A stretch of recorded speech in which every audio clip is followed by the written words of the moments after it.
Hey, 4th and 5th graders. All right, so you guys just watched the slideshow to give you a little bit of background on the 3 grounds, the foreground, the middle ground, and the background, right? Very important to know. It's actually kind of a refresher because probably since 1st grade, we have been going over the 3 different grounds when we create landscape art, which is what we're gonna be doing today. So keeping in mind all that you just read on the slides about the different size objects and where they're placed depending on the different 3 grounds, okay? Keeping that in mind, here we go. So here is just an unfinished pumpkin patch landscape that I created with my classes here at Hobart this past week. So you guys are going to be doing the same thing. Now, the 3 grounds, let's go over those quick. We have the foreground, which is the front, the middle ground, which is the middle, and the background, which is the very, very back, right? So let's talk about the objects and their sizes. Our objects are pumpkins. The foreground is going to have the largest pumpkins. The middle ground is going to have that medium-sized pumpkin, and then the background are going to have the smallest. Well, why is that? Well, the background is the furthest from you, right? So anything that's very, very far from you is going to appear to be very small. And anything that's very close to you is going to appear to be the largest. So that's why the pumpkins are placed where they are at the sizes that they are, right? Pretty simple concept. Now going over creating pumpkins, this is something that we have learned before, but I'll go over it with you quick as a refresher. For today, if you have black paper, you are more than welcome to use black paper. That is what we're doing in the art classroom. But at home, if you don't have black paper and you have white paper, that's totally fine too. For today's lesson with you guys, with my virtual learners, I'm going to be using white paper.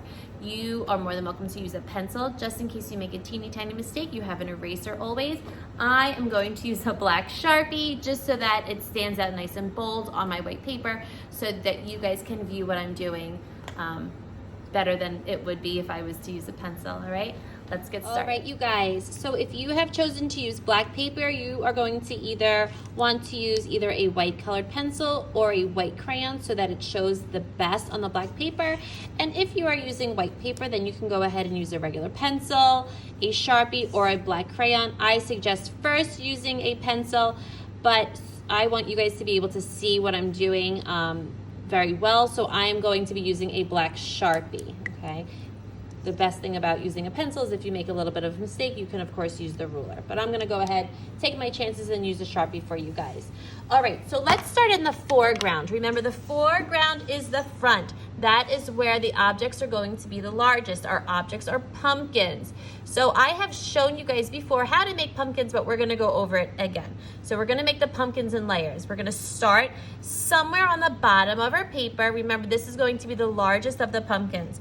Go ahead with your pencil or whatever you're using. You're going to make a nice long oval, okay? Doesn't quite look like a pumpkin yet, obviously, but we're building our pumpkins in layers. So a nice long oval, then we're going to layer on the side with a curve up, come straight down, and a curve that attaches to the bottom. We're gonna do that on both sides.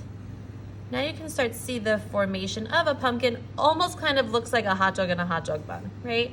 And you're gonna do one more layer on each side. We almost have a completed pumpkin there. What do we need to add, you guys? How about a stem? Go ahead and add a stem. Doesn't have to be perfect. There is no such thing as a perfect stem. And if you'd like to add a little detail, go ahead and add a vine. That's our largest pumpkin.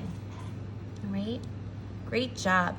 After our first pumpkin, what I want you to draw now is the ground line. So behind the pumpkin somewhere, not too high up, not too far below, kind of in the middle, but behind this big pumpkin, I want you to make a ground line, okay? You're going to make a nice line. Doesn't have to be completely straight. Don't draw through the pumpkin, jump over that pumpkin and continue that line. Think about a pumpkin patch, right? Very dirty, usually hilly. So it doesn't have to be a straight line. It can be a nice line that has some curves in it, but not zigzag, right? right? So now we can see that our pumpkin is in the foreground and here is the background. Let's go ahead and make some teeny tiny pumpkins in the background using that same layering concept as our pumpkins. So you're going to make that nice little oval and then build your layers around. These are going to be the smallest of our pumpkins.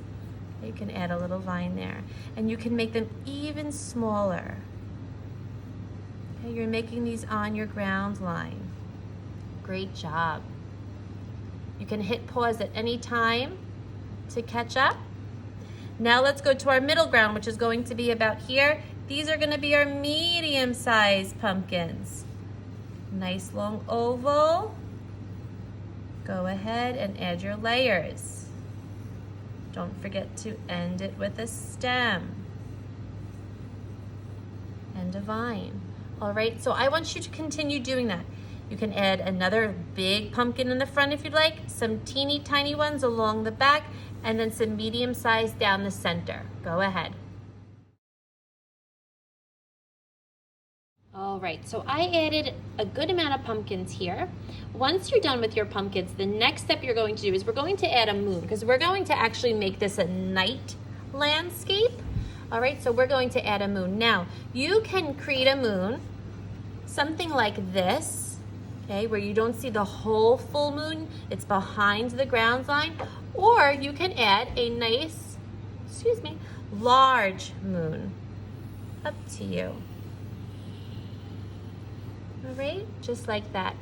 Good job, you guys. So this completes our lesson for today. This is session 1 of this lesson. Next session, which is next week, I'm going to explain to you guys how to add color. So please don't start adding color yet, because next week I want to explain to you about tinting and shading and exactly how to lay out your colors, okay? Great job. See you soon.